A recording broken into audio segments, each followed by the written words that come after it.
This tool is the difference between life and death for electricians.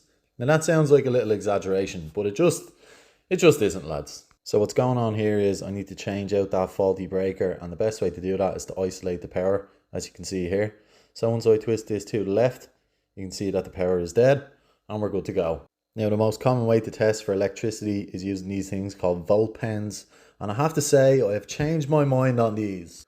Over the last couple of weeks I've been getting these kind of ghost readings or like strange things going on with that pen, and you can just never be 100% sure that the electricity is dead. So I have been trying to use the multimeter more, and I've been trying to get the apprentices to do the same, because it is something that we should just do a little bit more. Now I used to be on the side of the volt pen. I used to be like, why would you ever use a meter? Like, you don't need it. And I literally, like, all I can think of is you either die the hero or live long enough to see yourself become the villain. And that's what I'm feeling like right now, an owl fella. Anyway, that is a quote from Batman for anybody who hasn't seen it. So yeah, get on that one.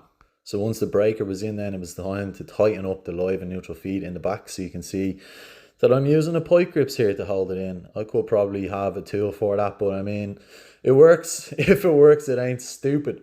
We're going to keep it moving around here. So then you can see I'm tightening every single one of these bottom terminals to make sure that the buzz bar is in and tight all the way, because this just has to be tight. There's no other way. And then we were on to other parts of the world where I was working today. So I'm just folding back a few cables here and getting them ready for the lads. They were working in quite a tight space, so I was just trying to speed them up. And then we were outside, and these time delay switches were full of Ishka. Absolutely loaded to the gills with water. No wonder they weren't working. Don't worry, lav. I'll sort it out for you. That was my impression of Almy Electrical for anybody who watches that guy.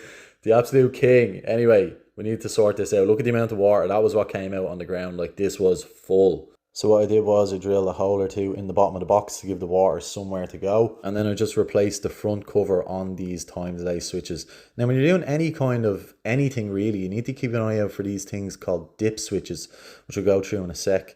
So you'll see in the next slide here of my presentation that these are dip switches, and they are done by binary control, which is through ones and zeros. If anybody knows what that is, cool. And if you don't, it's grand. But you'll see in the next clip here, down, maybe not here, there. See those dip switches?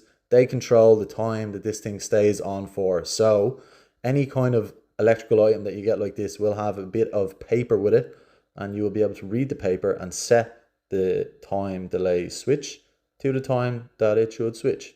Anyway, that's from it for me today. See you for another video tomorrow.